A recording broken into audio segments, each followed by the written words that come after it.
G'day everybody, welcome back to Theme Core.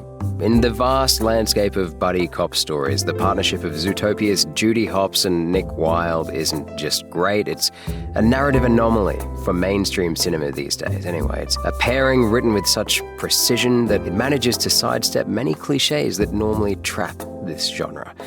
So let's dig down into how the screenwriters of Zootopia preloaded animal stereotypes of rabbits and foxes into our brains just to then quickly subvert these expectations. How a traumatic childhood shaped Judy's hidden prejudices and Nick's nihilistic outlook on life. Anyway, let's start with the raw material the writers had to work with. A bunny and a fox. The Zootopia writing team, headed up by Jared Bush, one of the masterminds behind Encanto, and Phil Johnston, who was part of the team that brought me one of my favourite two-parters, Wreck-It Ralph and Ralph Breaks the Internet, didn't just pick these animals at random. They selected two creatures with millennia of cultural literary baggage. See, in art and literature, rabbits, at best, exhibit underdog themes like reactive wit and lucky survival or escape from mischief. Think your African-American folk anthropomorphized Brer Rabbit and Beatrix Potter's Tom Sawyer-esque Peter Rabbit, and at worst, one of the ultimate symbols of feckless yet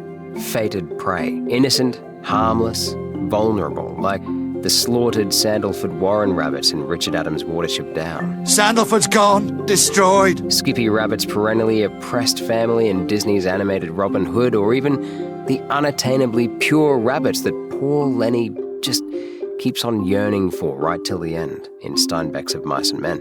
And I get the tender rabbit. Foxes, on the other hand, have overwhelmingly been portrayed as the archetypal predator and trickster, cunning, unforgivingly untrustworthy, and sly. I could go on with examples from history, but this is ingrained into your and my consciousness from all the way back to ancient Greek fables such as Aesop's The Fox and the Grapes, where the term sour grapes originates, by the way. Medieval tales of Reynard the Fox, who is so vengeful that in some of his tales he even plots to kill his own wife out of spite, to several popular children's narrative villains that remain as bedtime staples even today. That bloody gingerbread man just couldn't outrun the fox's wily brain, could he? And even in depictions of some of the most evil people we know of, like in the 1962 Academy Award-winning documentary Black Fox, The Rise and Fall of Adolf Hitler, which is about Adolf Hitler. So Nick and Judy's relationship is pretty much set in stone for us as we watch her unknowingly aid and facilitate his scam with Finnick in the beginning of their interaction, right? And that's conditioned by everything from Aesop's fables to the Gruffalo. Anyway, it automatically slots them into their roles. You get the point. Sly fox, dumb bunny.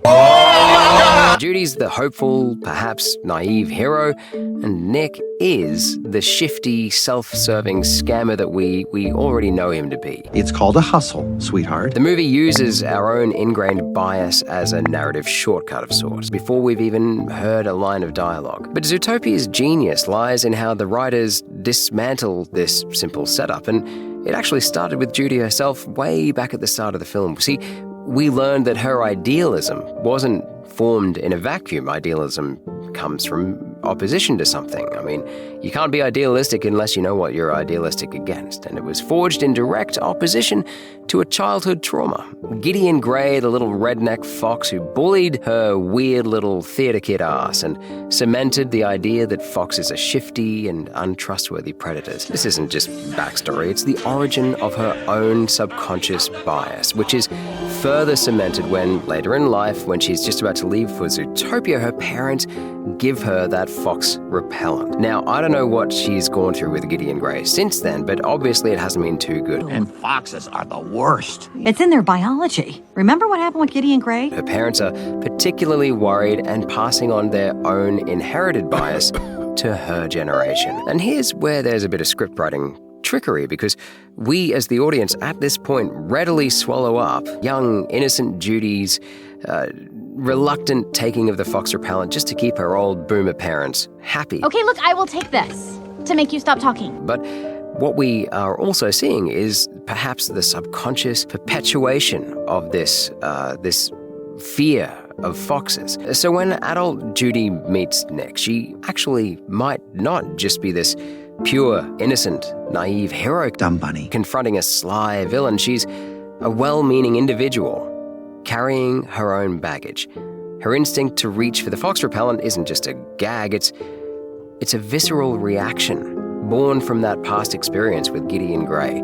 She, the victim of prejudice, is now perpetuating it. See, this adds a vastly devastating layer of complexity. The fight against bias, see, isn't just about confronting obvious villains like Bellwether. Bye-bye, Bunny. It's about confronting herself. I don't deserve this badge.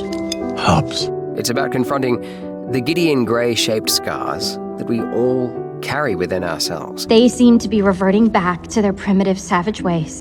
Now, let's look at the inversion of Nick on his side of things. Now, his cynicism, his nihilism, his lack of faith in anything, I was small and emotionally unbalanced like you once. his lack of engagement with anyone on a personal level, I trusted you, Nicky.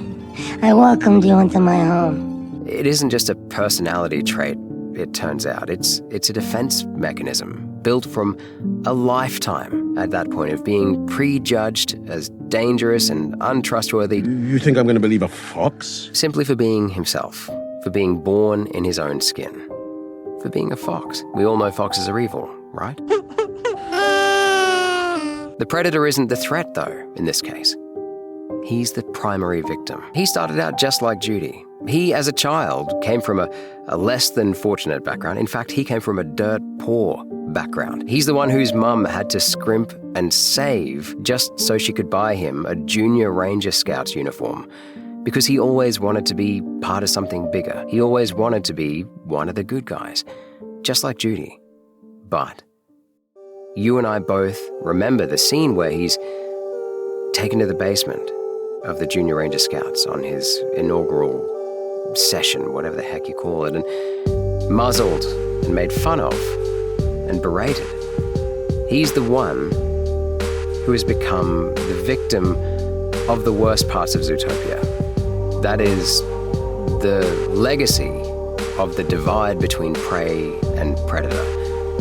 And him being a predator, and not only a predator, a fox, just can't rub off in a scenario like that.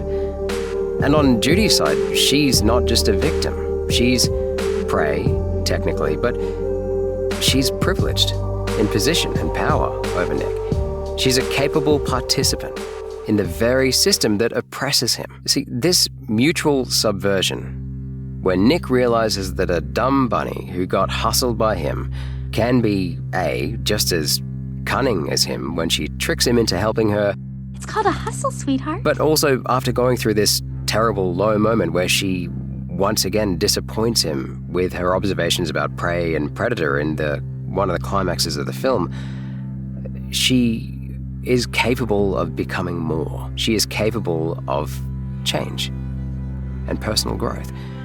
And Judy, on her side, begins to see quite quickly that Nick isn't just a useful individual, but although his behavior in the past is pretty inexcusable from a technical legal standpoint, he is more than what he has been portrayed as. Now, this is billed as a kid's film, but I mean, the confrontation between them under the bridge when she returns, teary-eyed, to apologize to him, and in the process of doing so, having to confront herself, is and will remain one of my favorite scenes from any young fiction of all time. It's heartfelt and highly relatable. I really am just a dumb bunny. Don't worry, Carrots. I'll let you race it. In 48 hours. Those moments when we have to realize that we have perpetuated bias in the past. We are part of the problem, and therefore we must be part of the solution. See, it forces the audience, this whole movie, and it forces Judy to realize that bias isn't just something bad guys have. It's a pervasive force that even the most well-intentioned heroes must unlearn to progress, to complete their arc. Gideon Grey. I'll be darned. Hey, Judy, I'd just like to say I'm sorry for the way I behaved in my youth. I had a lot of self-doubt, and it manifested itself in the form of unchecked rage and aggression. I was a major jerk. Oh, I know a thing or two about being a jerk. And as we now know from the sequel, which was the impetus for me making this entire channel, really, but in particular this video, we now know that Nick and Judy's relationship is not perfect at the end of the first film, and that makes me love their dynamic even more. They, like you, like me, we're all a work in progress. And I believe that the end of the first movie allows us a chance to see ourselves in the characters. At some point in your past, like me, I hope you have kind of called yourself out on something that has made you question your own bias.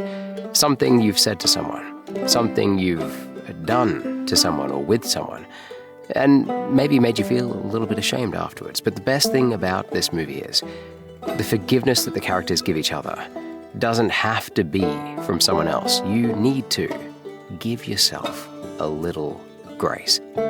Okay?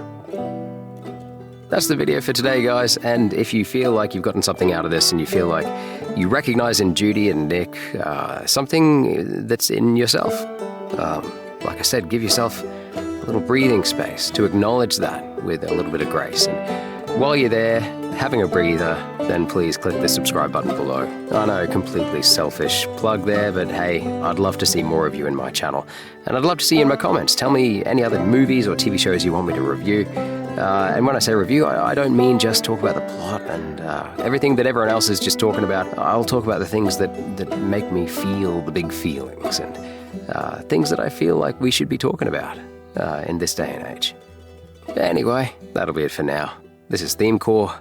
Dig deeper into yourself and discover a world that you never knew existed through the movies and shows we watch, and I'll see you next time. Hooroo.